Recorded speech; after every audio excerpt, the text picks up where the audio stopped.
Okay, so Tammy, can you tell Yeah. me what's been changing in the world of libraries? Well, we live in the digital age, and because information is so readily available, it has actually advanced the role of libraries to sort of the tip of the spear. We're kind of like miners, and we help people find authoritative information. We help them find the information that they need in order to make good decisions. And one of the most important things that libraries um, take really serious responsibility is to making sure that we curate authoritative information, because it's important to have real information, not fake information. So our role has really expanded in the last decade to be that facilitator and the guide on the side to help people find what it is that they need to know.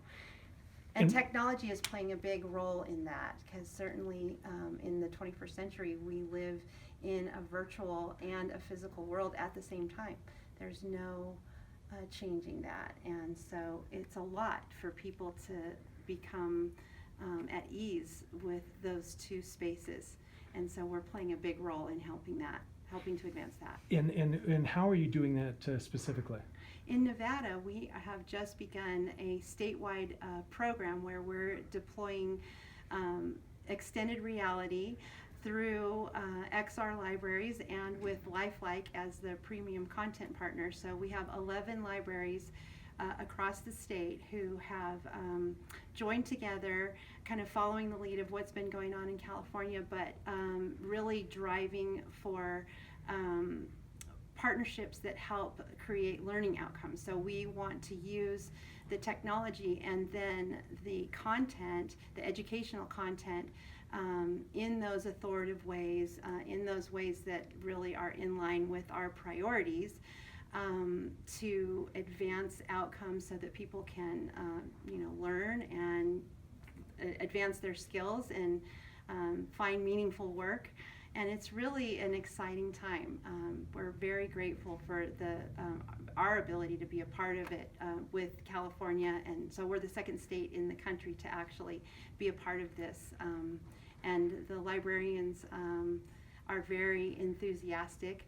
We really appreciate the support that we've gotten from Lifeliqe as well as from XR Libraries to help us roll out this technology, what the best practices are. It's new, and so there is, there's always a little bit of intimidation when there are these new kinds of tools that people learn to use, but soon enough it becomes commonplace, and certainly that is where this is going, where the genie won't be put back in the bottle, and we recognize that this environment, this 3D environment where people learn in a much better way and much more quickly, can get people what they need to know in time, for them to remain relevant. Just the pace of change is so rapid.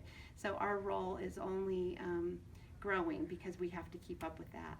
And what was the response? How would you describe that today from the 40 librarians you had from across the state today?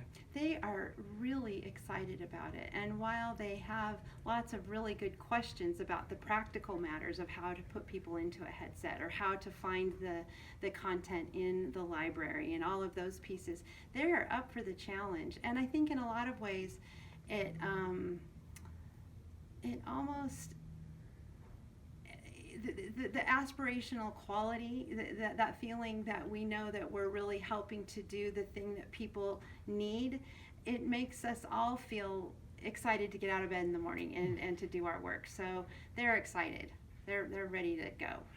And what is Lifeliqe's role in your project here? Lifeliqe is a really important partner because the educational content is directly related to what our outcomes are that we're trying to drive for in this pilot project. So we've asked these 11 libraries to develop a well-conceived plan that embeds the technology and the Lifeliqe content with a learning partner. So whether it's in a school or whether it's a workforce development partner, whatever it is, if some organization in the community has a training need where they're people need to learn something, Lifeliqe will play a really important role in providing the content to help them learn what it is that they need to know. And have we covered everything today? Was there any other thoughts you had for today, top of mind? Or? Right. Well, I think more than anything, I'm just really pleased with how enthusiastic everybody was, and the turnout was spectacular. We planned for 20 and got 40, and so we made it work. And I'm very confident that all of the library professionals are going to step up to this challenge. They're going to be diligent in keeping statistics and reporting, and